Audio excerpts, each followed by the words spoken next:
Hey, Greetings, travelers. greetings, travelers. We are live. We Oh are my live. God. It's been a while since we've done a live. Yeah, Kari and I did one from last 2 weeks ago for Wasteland Jamboree. So we're gonna try to keep these going every other week, gang. So they may be Wednesdays, they may be Thursdays. We'll try to give you a heads up. So this week was supposed to be Thursday, but hopefully, if the rain holds out, we will be at the Synchronous Fireflies tomorrow night, Kari and I. So fingers crossed. So we need the Awesome. rain, but let it go a day later. No, totally. And otherwise, you may be listening to us on our normal podcast because this will go there. So, Yeah. yes, things. Mark, what do we have any breaking news or anything exciting to talk about? Yeah, I mean, just more of the same that we've had for forever. The whole UFO things, the whole stuff like that. That it's nothing yet. They haven't done any new stuff, so I don't think it deserves the breaking news music until. I will say I did order Neil deGrasse Tyson's new book, and as soon as I read it and see how he changed his mind, I obviously need to go on another cruise with him. Yeah, you see, To explain his splaining that he did. yeah, and then him and Shatner are doing a thing together. I saw they're getting they become science bros. So Oh, I know. They met on the cruise I was on, Yeah, and it yeah. sparked them doing their kind of show of throughout, which I think is great for them. You know, Dork can wait. be happy in the world. I do have breaking news. I picked up Jackie Sonnenberg's new book, The Fathoms Below. We love Jackie, good friend of the show. Pick it up. It looks spooky and underwater. So new monsters. I'm all excited. So just a quick. So when I said, do we have breaking news? And you said, no, we don't. And then you just randomly found a piece of breaking news. I forgot I got it because of my epilepsy brain. So I got it yesterday and I've been a little busy. So do you remember what we're talking about today? Oh, yeah. Yeah, I do remember. So it's one of your favorite subjects. We've mentioned a couple of these in the past, but it just, as I went down the rabbit hole for the new book, Dark Heart of Appalachia, I found several of these. And so I was like, we've got to just do wait a minute. There are a ton of ladies in white. Yeah. And I talked about this a little bit on one of our first episodes we ever did, with the fact that there appears to be like this entity, whatever it is, in all kinds of cultures and stuff. Like everywhere talks about this figure that appears, but I cannot wait to hear the specific ones that you have found, Mark. So first of all, I need to make sure the Wayback Machine has snacks. Okay, yeah. And I'm going to do this one a little different. I'm going to tell some ghost stories and then get into the facts and stuff behind them. So if you want to hear I cannot wait. Yep. So get your s'mores out by the fire and let's see how I do on these. So Okay. Here we go. These are, and when I say I can't wait, I mean literally I can't. Get going. Let's go. Okay. So the road unspools beneath the headlights like a dark ribbon cut from the fabric of midnight itself. It's the kind of road that seems to just exist outside of time, a two-lane thread stitching together farmland and forest, where the fog settles low against the asphalt and the trees lean inward as if sharing secrets. A young man is driving home from a late shift, and exhaustion has made the world feel soft around the edges, the way things feel just before sleep or just before a nightmare. Then something pale flickers on the side of the road. His foot eases off the accelerator. At first, the lizard part of his brain says deer, something white, something moving, something that shouldn't be there in the dark. But as the distance closes, the shape resolves itself. Not an animal, it's a woman. She stands on the shoulder, barefoot. Her feet must be cold, he thinks, though the thought comes and goes like a breeze. She wears a long white dress that hangs against her body like wet silk, as though she's just come out of some water. Her hair falls dark around a face he cannot read. She does not wave. She's just there staring ahead at nothing. Maybe she's looking at something he can't see. He pulls over because what else do? You don't leave a woman alone on a midnight road. That's not the kind of person anybody wants to be. He rolls down the window, and the cold rushes in. He says, "Ma'am, you okay?" She turns her head toward him slowly, the way someone might turn if every joint ached in their body. And then he sees her face, just pale as milk, expressionless. Her eyes are too dark to reflect the headlights, like two holes in the world looking out from somewhere deep. "Can I take you somewhere?" he asks. His voice sounds smaller than he meant it to. She nods just once. She opens the back door, and the car dips with her weight, the suspension groaning, kind of like an old man rising from his chair. He pulls back onto the road. In the rearview mirror, she sits perfectly still, hands folded in her lap, the dress pulling around her. He asks where she's going. Think she whispers an address? He knows the place. It's a house not far from his own. So he drives on in silence, and the woman doesn't speak again. The road unspools, the fog drifts. He pulls into the driveway. He turns around to tell her they're there, and she's gone. He sits there, heart pounding, staring at the indentation of the seat where someone had just been sitting moments before. The fabric is still warm, small pool of water. He knocks on the door of the house, and an older woman answers. Her face is creased with sleep and confusion, and he apologizes. He says, "What happened?" And he gives the name the woman in white whispered to him. And the old woman's face goes as pale as the milk, pale as a face in the headlights. "That was my daughter. She died 20 years ago on her wedding night." So Creepy. Very right? creepy. How many times have we heard that story? Oh, a million times. And I also want to know what car this is that has fabric seats. But Old school. Oh, I know. So are you going to tell us where that story comes from? That story came from Tampa Bay legend that I had heard on the Howard Franklin Bridge. And I wrote that many years ago for Hellview Cemetery, for Our Lady in White ghost we had in the haunted house.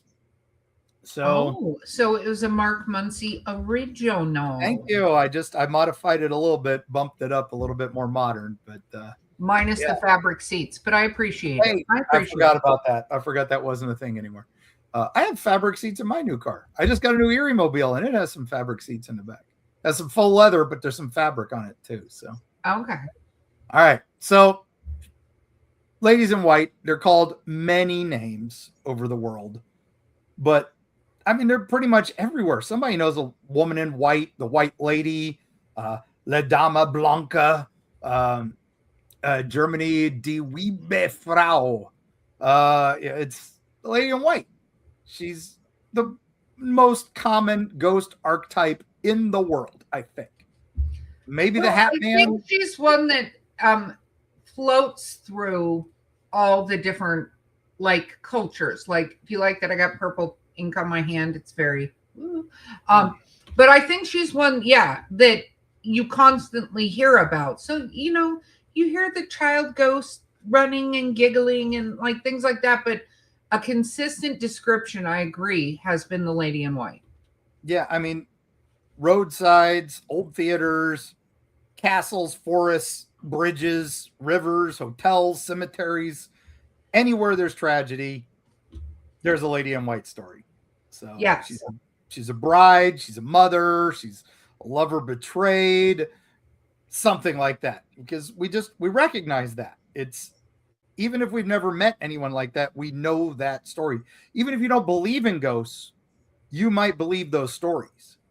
So just something about her rings true, right? We've all got that sense of loss, or we know someone who's had that sense of loss. And but then also we just had that tingle at the back of the neck, right? Oh, it's a little creepy. So no, more than a little creepy, Mark. I know you're like, it's a little creepy. I'm like, nope. All right. So we're going to travel tonight all over the place. We're going to go from Europe to the Americas, all over, ancient to modern, and just hang on, right? We're going to end with a couple big ones. So I can't wait. Let's go. All right. So first off, why is she in white? Right? I always assumed it was indicating a degree of innocence. That's, and it's, we associate it with purity. We associate it with a lot of things like that. I think some of these, first off, white is the most visible color in darkness, right? Human night vision is monochrome. The rods in our eyes take over and we lose color perception easily. Everything becomes shades of gray. And that's, so when you see a pale figure at night, especially in headlights or in moonlight, the brain kind of interprets it as white. So white dress, white gown, white shroud. She's just how our eyes work in the dark a little bit.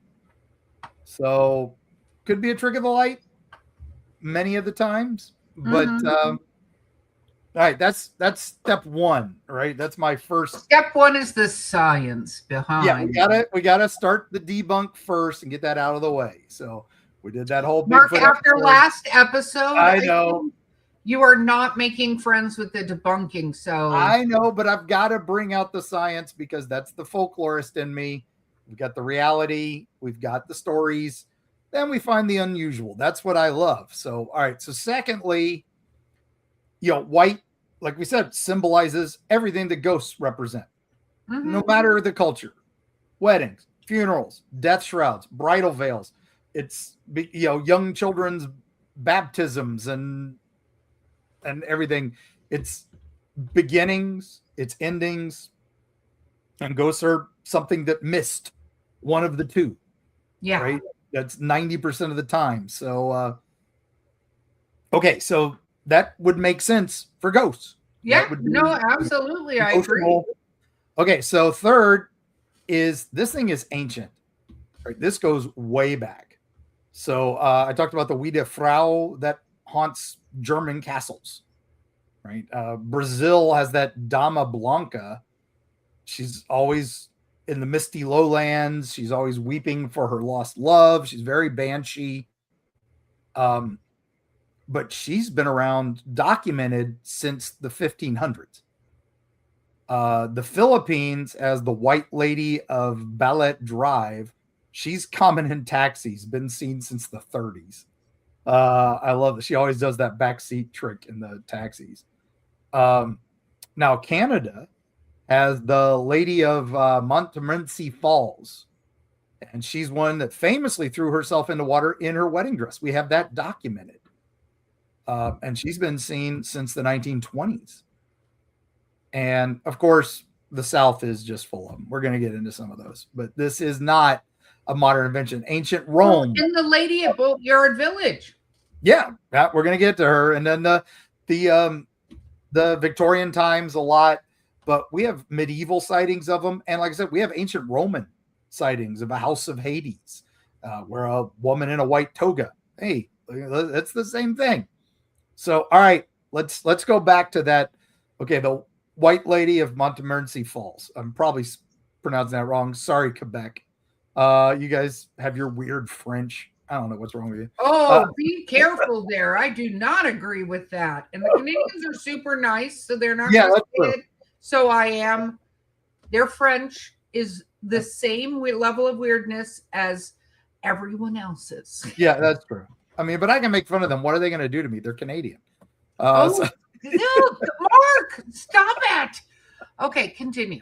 They're just going to be nice to me. I mean, come on. All right, so north of Quebec City, Montmorency River, it goes off a cliff nearly 100 feet.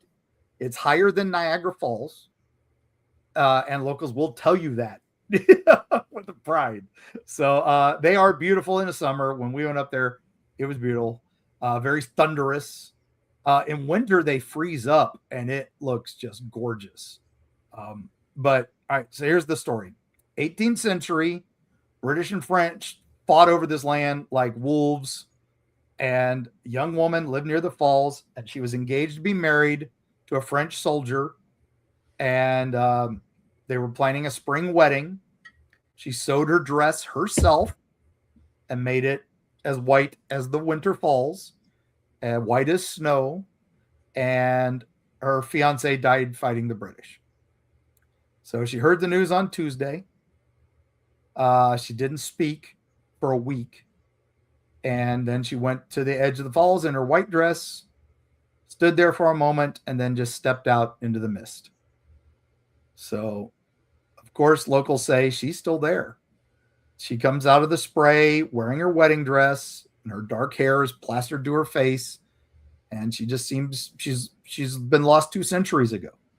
And they see her on summer evenings when the mist is coming, usually. And then sometimes she turns pink, just a hint of pink, particularly as the night goes old.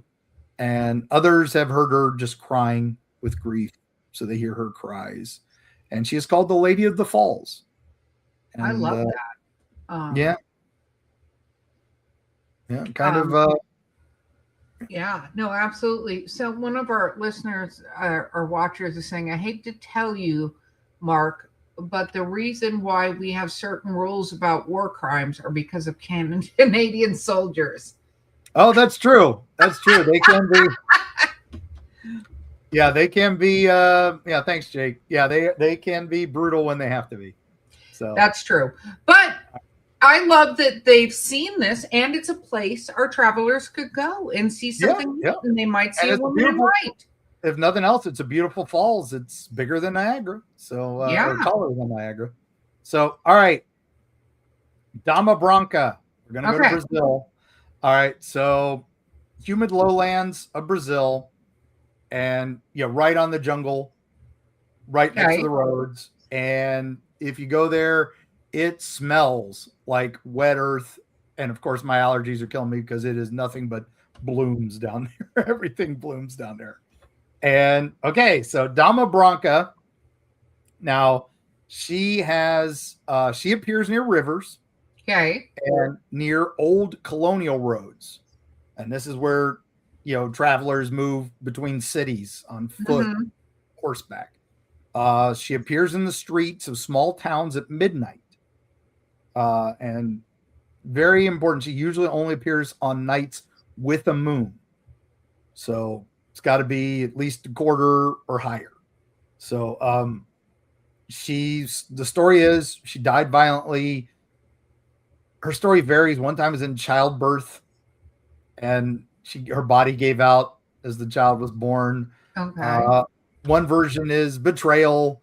A lover promised marriage and instead killed her.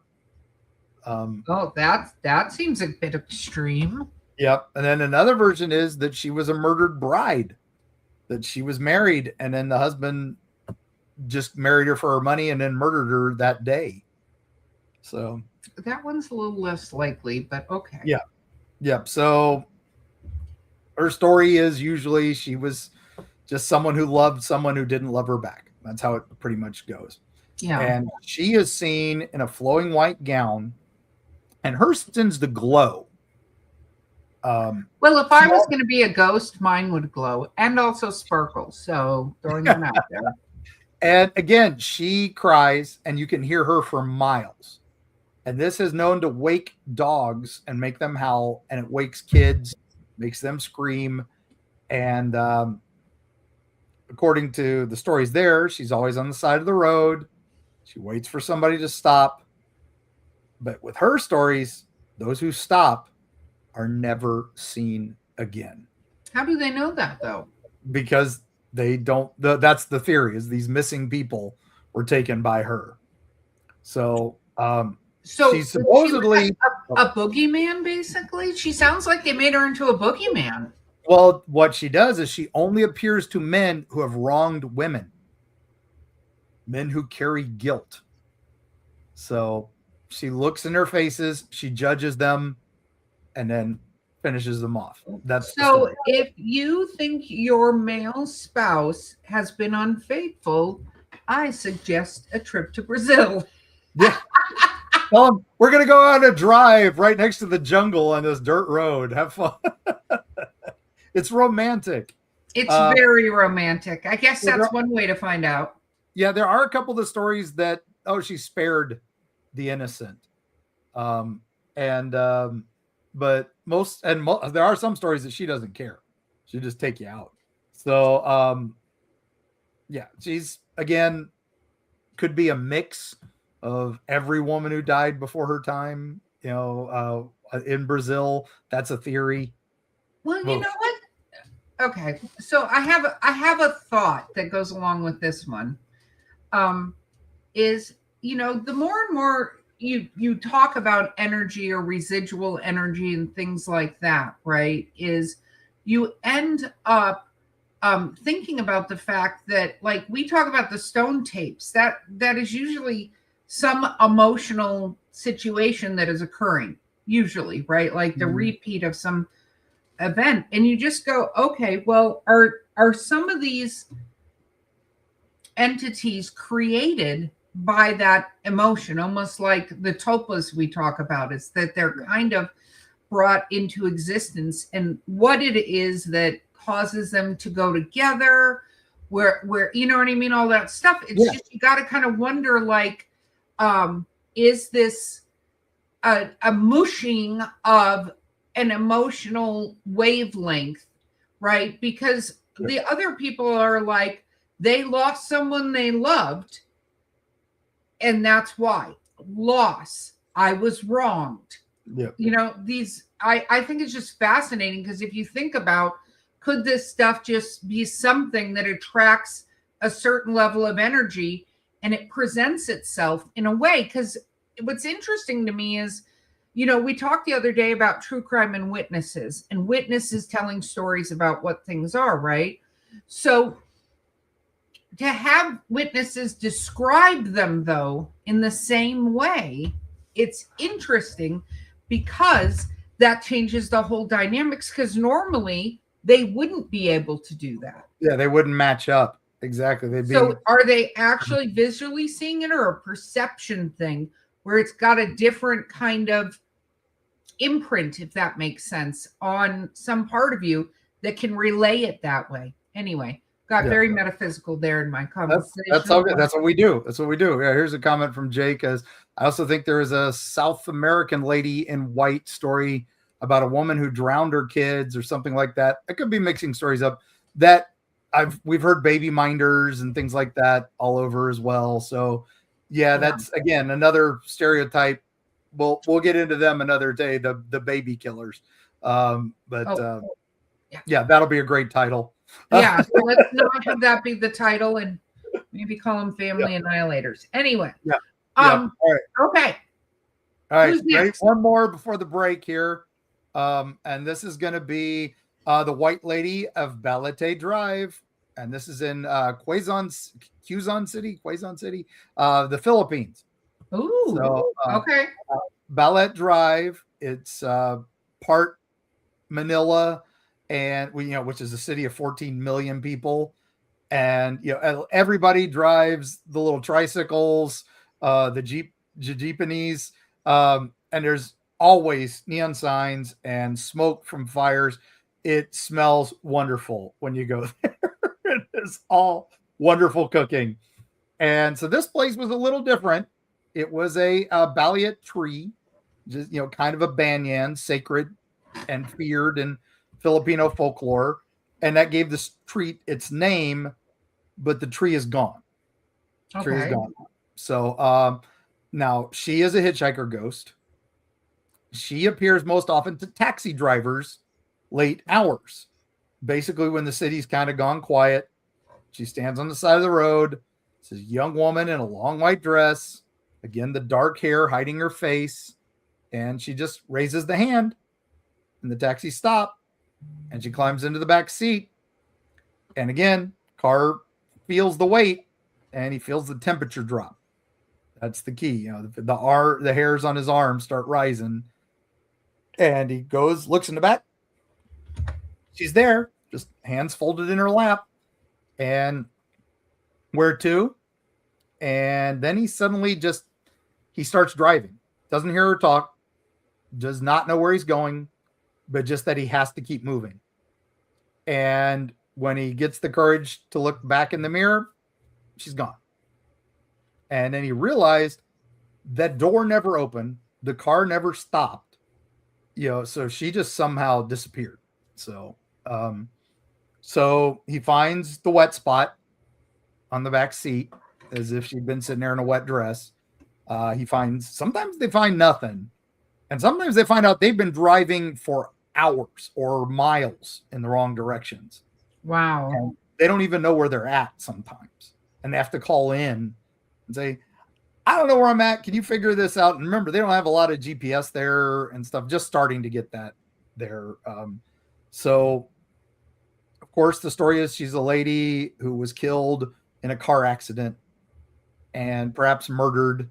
And again, perhaps a bride. And the story changes depending on who tells it.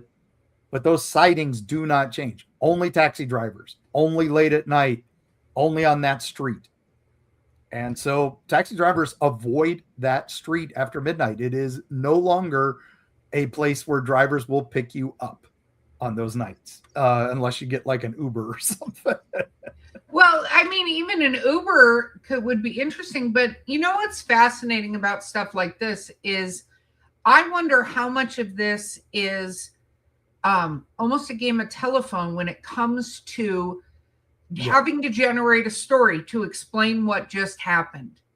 She obviously had to be a bride. She obviously had to be somebody who died. Who knows? I mean, the fact that she gets in the taxi cab, we've talked about hitchhiking ghosts before, right? Yep. But like there's the story of the hitchhiking ghost down here across the French River Bridge, right? Or the Broad River Bridge. French Broad River, French Broad River, all the words. Yeah, combine them all. Yeah. Yeah. And where it was, young boys who weren't on the bridge that went and were swimming, and he got, tragic story, he got pulled under. That's in Dark Side of the Smokies if you want to see it too. But one of the things is that he gets picked up by people going across the bridge. Yep. Right. But he wasn't on the bridge, but he almost gets in the car like that's what he wanted to do to leave. Right. Like that. So I kind of go, is this a hitchhiker ghost or even Lady in White ghost? Have they presupposed the story onto her? Yeah, I know, and that's what I think. I think this is another one of those. It's kind of like our fearmonger, where something is eating the fear and creates more. I think this is something where the lady wants people to feel sorry for her. This entity needs sadness. It needs grief. And maybe that's why it uses a form that we're all sympathetic with. So, or in my cosplaying ghost theory, she has a boyfriend that lives a distance away. And traveling as a ghost could take a really long time. But if she hitches the ride, I mean, I think while we take a quick break, our travelers should noodle on that fact. All right. And grab your drinks, gang, and we'll be right back. For those of you watching us live, you get to see what happens when we're during actually on break. Yeah, exactly. Fun stuff. And hey, Rick, never late. So thanks for coming. All right. We ready to jump back into this? If you don't run the music again, our producer is going to kill you. And then you can become a lady in white. Oh, come on. I got to have the music. Otherwise, I don't know what to do.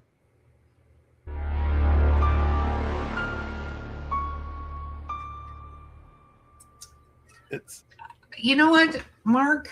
I think I speak for Beau when I say you are fired. Stop pushing buttons, right? So yeah, exactly. All right. Okay. All right. Beau, get better soon. I'm glad you're on the mend. So, all right, moving on. Our next travel, we're going to Norfolk, England. All right. I know you've been there, right? You've been to Norfolk, I think. Yeah, no, I've been to Norfolk. I was like, okay, I am going to have some tea. Let's go. Fish and chips for me. All right. The White Lady of Worstead Church. Now, this woman, however, breaks the trend. She is not tragic. Okay. Okay.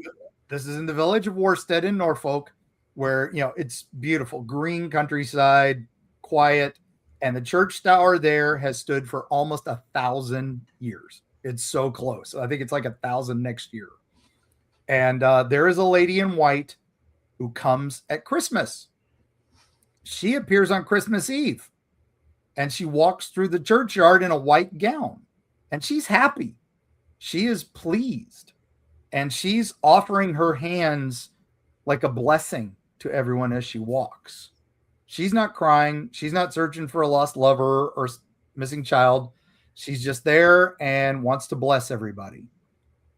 So what if that's not what's happening, and she's there and she's finished casting her spell to suck all the happiness out of the festive holiday? So she's full? I get full on Christmas, I nap. I'm just pointing out that there's some supposition that occurs with these lovely ladies of the white night, so to speak. No, but I think it's just interesting. People are like, she's happy doing this. Like, yeah. So anyway, those who see her are supposed to be blessed for the year. She's apparently a protective spirit, and she's probably some medieval woman who loved the place. Story goes she tended the church and just died at peace and never left. Some people say she's a nun. I mean, nuns wore white back then, so. And a lot of people say she's older than Christianity, that she's like one of the Roman ladies who lived there. Or maybe a druid. That's possible too. Okay. Anyway. But anyway, yeah, with the Roman keeps getting shut down. Yeah, but as a Roman, she would have been in a white toga, white dress, and would have become a lady in white, especially if she worshipped the old gods. If she's Celtic, same thing. But they wore a lot more browns and greens, we think. We're still not 100% sure what they wore. Yeah. I would say that definitely this is a travel one should go on. It's absolutely so much fun. Just England is fun. I enjoy that it. Church is beautiful for its age, and of course, people say it's a Christmas story, just to make kids feel a little more magical in the area. But some of the people I talked to, they know what they saw. They swear it, and most of them go to the church around midnight just to see if she's going to be there. And a couple guys told me she's always there. So there you go. If you want to spend Christmas Eve in England. Okay. I got one more from around the world. So now this is in Germany. And that's the Liebe Frau. I've mentioned her a couple times, the white woman.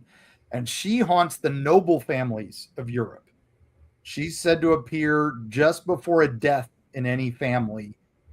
She's just this omen of grief. Okay. And she's seen a couple different places. So I'm not sure it's the same one. But let's say the most famous lady of Germany is supposed to be the ghost of Countess Kunigunde of Orlemond. And 14th century noblewoman, according to legend, she murdered her own children in a desperate attempt to win the love of a man who would not have her because she was a mom. So. Oh, yeah. Okay. That's there you go, Jake. There you go. There's your unaliver for the episode. So she was punished, of course, and she was beheaded. And when she died, she was condemned to walk the earth forever in her white dress that she was executed in. And she often appears to the Hohenzollern family whenever one of them's about to die. And she has been seen for centuries. Was there any history of them refusing to marry somebody or being a duchess like that? I know that countess in history, but it is legend. We don't know. There is no documentation of her being executed for murdering her children. She was executed. That's all we know. So this is a little bit of supposition. So Interesting. yeah. So is she a woman who just made an unforgivable choice? And she's paying the price. And yeah, I don't know. Now she has been seen in other castles, supposedly. Berlin City Palace, and a couple other palaces in Bavaria. Usually she's seen and the kings and the princes say, oh, it's a dream. But then somebody dies like 2 days later. Somebody close to the king or the prince. What if that's just like their Grim Reaper and, they are drunk all the time, so they forget to make themselves invisible? Yeah. I don't know. So, all right. Now we're coming closer to home. Atlanta, Georgia. Yes. So this is one I was going to say for Dragon Con, but it's a lady in white. We got to talk about it. So this is at the Fox Theater. They always haunt theaters. So this is part of Atlanta, right on Peachtree Street. And that building really shouldn't be there anymore. It should have been demolished a long time ago because of Atlanta's growth, right? This is an old movie palace. It is, it's got domes and minarets.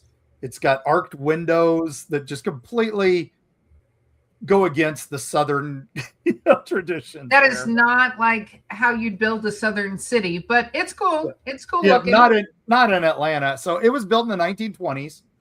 It was originally built as a headquarters for the Fraternal Order of the Shriners. And they wanted this as a beautiful building that, kind of matches their rituals. So I was going to say, let's talk about the rituals that maybe were cast there, but keep going. Do tell. Yeah. Again, another episode for future is, I don't know if I can do the Shriners because I would be murdered in my sleep. All right. So, Mark, you've got the Shriners would be behind about 6 or 7 groups right now. Yeah. I'm waiting for the ninja to take me out. So anyway, so the Fox Theater is beautiful. Oh my gosh. We loved it. So 5 stories its lobby goes. And it's decorated with stars and crescent moons. And the auditorium itself seats nearly 5,000. And that's huge. Yeah. And it's kind of like the Tampa Theater, where its sky is painted like an Arabian night.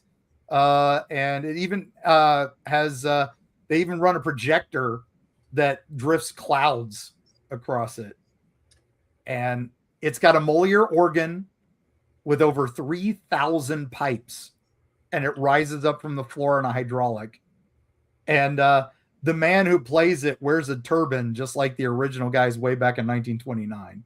See, we were talking about this, that whole organist thing. Well, because organists used to do the soundtrack for silent movies, and then I'm still wondering if there was like a huge decrease, like people were in school to become organists for movie theaters, and then all of a sudden it was like, darn it.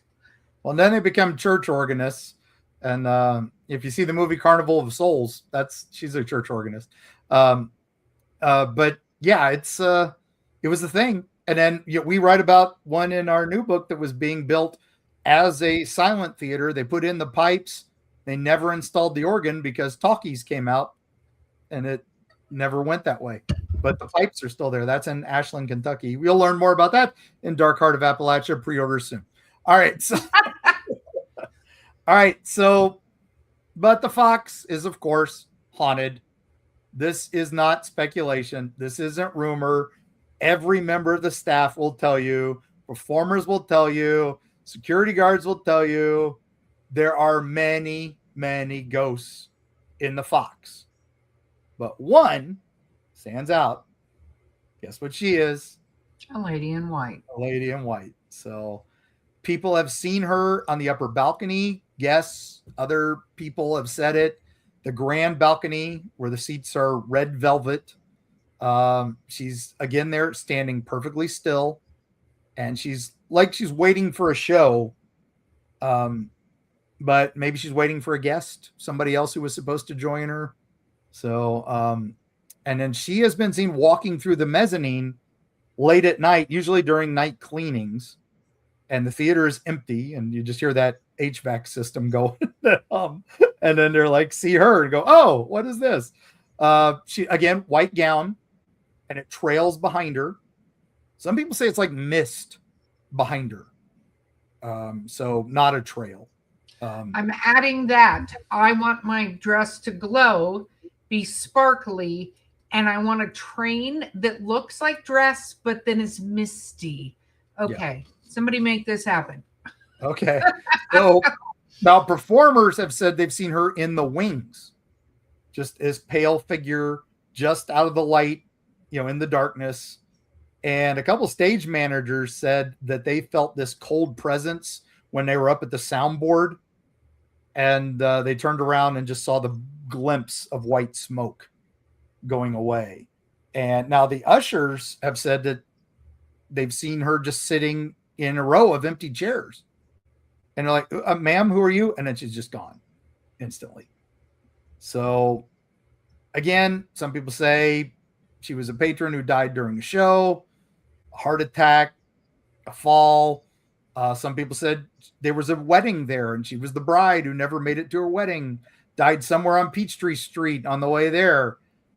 Because they held weddings there a lot. And her spirit's just kind of wandering there looking for the wedding. Of course, some people say she's tied to the land, something older than Atlanta, because there's a lot of history there and we don't know it all. We know some of it, but we don't know the ancient stuff. So again, no story written down, but everybody at the Fox knows her. So they all know the cold spots. They will point them out where they've had them. They all know the balcony, and they all see her out of the corner of their eye. Woman in white, the eternal bride, still there. So, well, see, Mark, when we're Dragon Con this year, you cannot trick me into going into that theater. Yeah. So I like that. All right. Our last one before I wrap up with our closing thoughts about Ladies in White in general is one I wrote about in Eerie, Florida. We've talked about her on the show when we did the whole episode on Tampa Bay Ghosts. There was a place that looked like an old fishing village from the 1800s, early 1900s. They built it as a tourist attraction. It was called Boatyard Village. And it was a great place.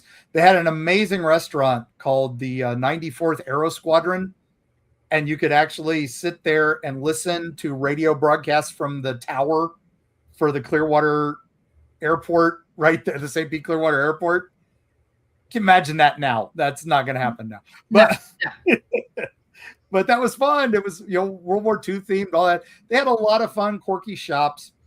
And they had a theater. The theater, and the theater there had a ghost. This was built in the 1970s.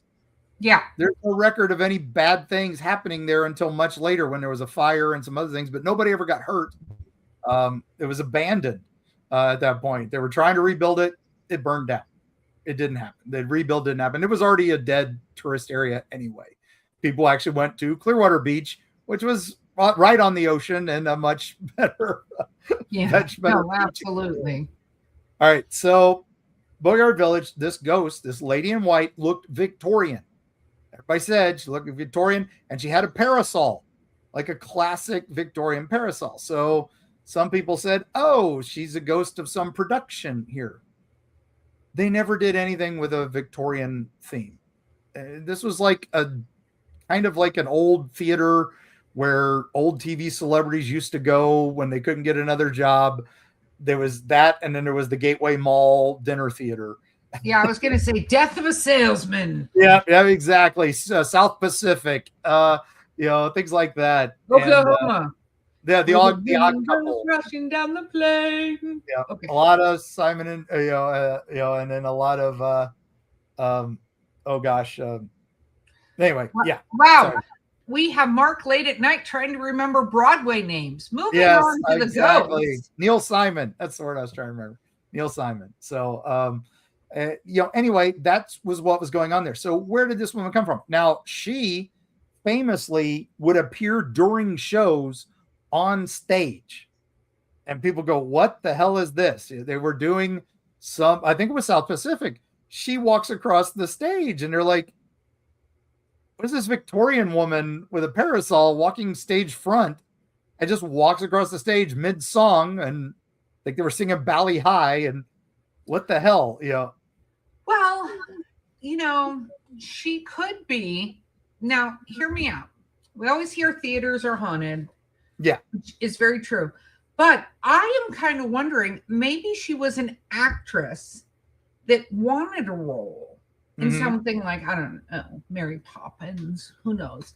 And just didn't get the role. So instead, she comes and just upstages everybody.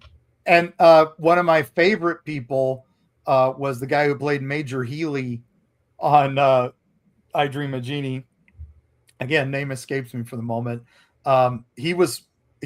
I lived in this apartment complex for a little while, a condo, and the Gateway Theater or Boatyard Village Theater had rented the condo next to it for all these old stars. So I would watch these people come and go, and then he was walking his dog. His dog was named Hi Bob. I remember that because that was his joke from Bob Newhart had given him the dog. And he was telling me one day that he was in the middle of the show and this lady in white came out and just walked up to the middle of the stage, and he was actually playing it off. I think it was The Odd Couple. And he's like, ma'am, can I help you? And then she just vanished in front of a studio audience that flipped out. And I love and dislike that story immensely. Yeah. And he said, well, we can't beat that. Do y'all want to stick around? And they all stayed for the rest of the show. I would hope so, because I'd want to see if she was coming back. I mean, yeah. So Boatyard Village, the theater burned down. And hasn't she been seen there? If I recall this story from Eerie, Florida, right? Available in fine bookstores everywhere. And Cracker Barrel. Every Cracker Barrel you can think of. Yeah. So the theater burned down, and then Boatyard Village kind of, like I said, the tourist part of it died. At the time, this was the 90s. It became like a home for 976 and 900 numbers. They were, people there just answering calls and stuff before call centers were really a thing. And then it was closed, and then it got bulldozed. And then the Clearwater Airport and the Coast Guard bought the land so that they'd have more room to fly in and out and to do operations. And so it was never rebuilt. And it was just marsh. It was just reclaimed by nature. And it's great. It's beautiful. There's a heron's nest there and snowy egret's nest there. It's beautiful. And we thought that was the end of it. But kayakers out on the bay, Tampa Bay, would go around there and they'd see this lady in a white dress with a parasol walking through the freaking swamp. And some say she was kind of immaterial. You could see through her. You know what I kind of wonder is, you talked about all of this being built in those time periods, but people have been here for longer than that. And I don't, that the way you described her, I also think of women, not just in the Victorian time period, but there was a whole time period where they dressed a lot fancier as well, with the big butt skirts, stuff, and they had parasols. And I kind of wonder, what if I put a twist to this, that maybe it has nothing to do with any building or residence, or even that there was a theater there, but it has to do with the fact that maybe she was murdered and killed and is buried there, and just walks around her gravesite. How about that for? I still think she might be attached to an object there that was like a prop or something that got brought there, and she just never left. So I like that. Mine is more true crime related and spookier. So I like that too. So, Yeah. all right. So I think the woman in white is not one ghost. I think she's kind of all of them in a way. I think that it's, we talked about this before. I think it's something that is not like that kind of spirit. I think it's a different kind of entity, and whether it absorbs that, whether it looks like that, these ladies are seen all over the place. There's one in Philly that stands out in front of people's cars when they're going around a bend, and several car accidents have happened because she's there. It's you just I don't know what it is. And one day I think it would be neat to find out. And it goes back to Bloody Mary was a lady in white, and all these other it's always a ghost in white, right? Is why we see the white sheets in so many pop culture things, and it's always this shimmer. Shoot, half the Paranormal Activity, she's in white. Well, you know what? You just made me think of something when you were talking about the lady. What did you just say? You were saying something about the lady in the residual. Oh my goodness, my brain just died. Paranormal Activity, or no, well, it's interesting to me that if you when you're thinking about the lady in white, always wet, blah blah blah, even was the same thing in The Ring. But Bloody Mary. Bloody Mary, yeah. I'm just gonna say she was one of the world's best serial killers. I don't think we give enough credit to some of these ghosts that if something happens, then you get killed. Yeah. Because their death toll is way higher than some serial killers. Well, that woman in Brazil, that ghost in Brazil, come on. We just said a lot of people wind up gone.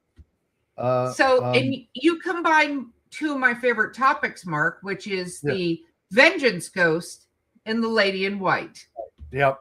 And I agree with why we had that theory, and Destiny ran with it, that the lady in white is dating the Hat Man. I'm telling you, they're entities of some kind. They're seen all over the place. I'm a big fan, and Destiny's. You can find the link in the show notes. But Shadow and Me, buy it on Bandcamp. It's like $1, and you will give her more money than if you stream it for a year straight on Spotify that she would get. So do that. She's amazing. We love her. So, and we love the song. Yeah, the song is beautiful. And it's kind of funny. We're talking about all the theater stuff. Today is, when we recorded this, is the anniversary of the chandelier falling in the Paris Opera House that inspired Gaston Leroux to write Phantom of the Opera. So there you go. There's some theater ghosts. All right. So again, thank you, patrons, for coming on, and thank you guys for tuning in to the show. We appreciate it. And I like some of these quotes that she just likes to go for a ride. Yep, thanks, Rick.